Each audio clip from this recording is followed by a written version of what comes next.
মধ্যপ্রাচ্যে আবারও তীব্র হয়েছে যুক্তরাষ্ট্র ও ইরানের সংঘাত। টানা নবম রাতের মতো ইরানের বিভিন্ন লক্ষ্যবস্তুতে হামলা চালানোর কথা জানিয়েছে যুক্তরাষ্ট্র।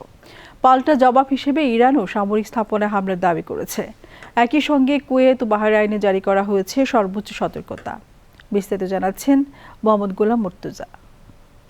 টানা নবম রাতের মতো ইরানের বিরুদ্ধে সামরিক অভিযান চালানোর কথা জানিয়েছে যুক্তরাষ্ট্রের সেন্ট্রাল কমান্ড বা সেন্টকম। সংস্থাটি বলছে, হরমুজ প্রণালীতে বাণিজ্যিক জাহাজ ও বেসামরিক নাবিকদের ওপর হামলায় ব্যবহৃত ইরানের সামরিক সক্ষমতা দুর্বল করতেই এই অভিযান পরিচালনা করা হয়েছে।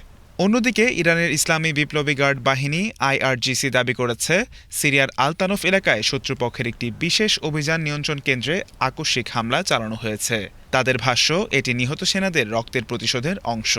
এদিকে সম্ভাব্য ড্রোন হামলার আশঙ্কায় কুয়েতের আকাশ প্রতিরক্ষা ব্যবস্থা সক্রিয় রাখা হয়েছে। দেশটির সেনাবাহিনী জানিয়েছে, বিস্ফোরণের শব্দ শোনা গেলে বুঝে নিতে হবে তা প্রতিরক্ষা ব্যবস্থার কার্যক্রমের অংশ।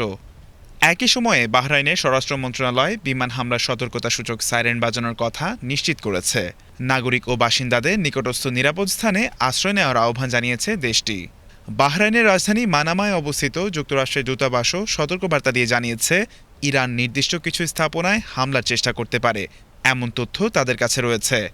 তাই মার্কিন নাগরিকদের সতর্ক থাকার এবং স্থানীয় কর্তৃপক্ষের নির্দেশনা অনুসরণের আহ্বান জানানো হয়েছে। গত ফেব্রুয়ারির শেষ দিকে শুরু হওয়া পাল্টাপাল্টি সামরিক অভিযানের ধারাবাহিকতায় নতুন এই হামলা মধ্যপ্রাচ্যের নিরাপত্তা পরিস্থিতিকে আরও অনিশ্চিত করে তুলেছে। একই সঙ্গে হরমুজ প্রণালীকে ঘিরে উত্তেজনা বিশ্ব জ্বালানি সরবরাহ ও আন্তর্জাতিক বাণিজ্য নিয়েও নতুন উদ্বেগ তৈরি করেছে। Mohammad Golam Murtuza, BTV news.